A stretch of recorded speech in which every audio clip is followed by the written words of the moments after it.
Hi, I'm Lisa Niven Kelly for Beaducation.com, and I want to show you how to use a few of our nylon jaw bending pliers.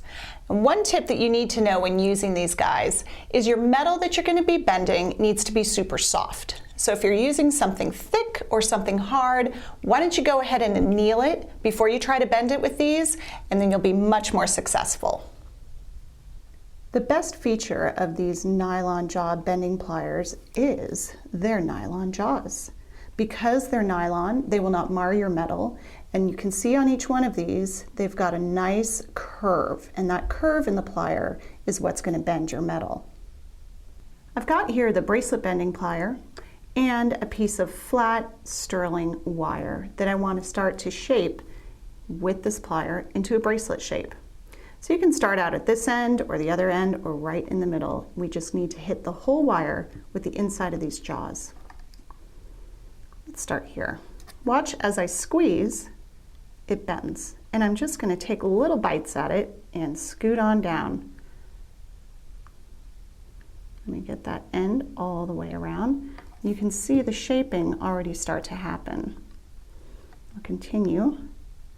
And I'm just scooting it maybe 1/4 of an inch each time, squeezing nice and hard. Remember, these nylon jaws will not hurt or mar your metal. Now these bracelet bending pliers shape it kind of into a big C or eventually a big circle. If you were going to make this into a cuff, you'd need some further shaping from there with maybe another tool, but this gets it started.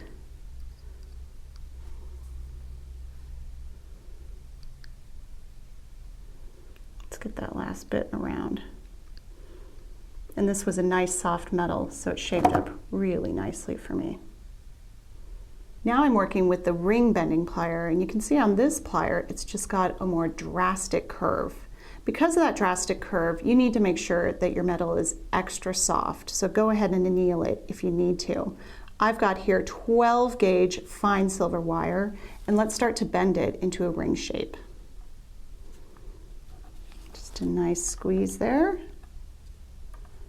You might have to move a little further down on the wire like this to get a good grasp of it, and then shape the part in between, because I find that if you just move down slightly like here, it just slips right up back into there. So let's go a little further and then back up a little. You can see that nice tight circle starting to form.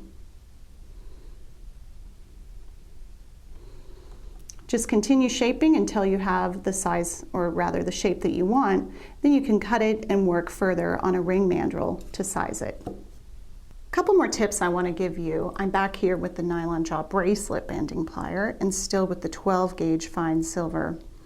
Let the jaws of the plier move the metal. So put it on and just simply squeeze. What I've seen people do in class is they squeeze and then bend with their wrist. You don't want to do that because then you're actually bending the metal against the edge of the plier. Just open the plier and squeeze. And squeeze as hard as you can because it's going to harden the wire and set it into this shape.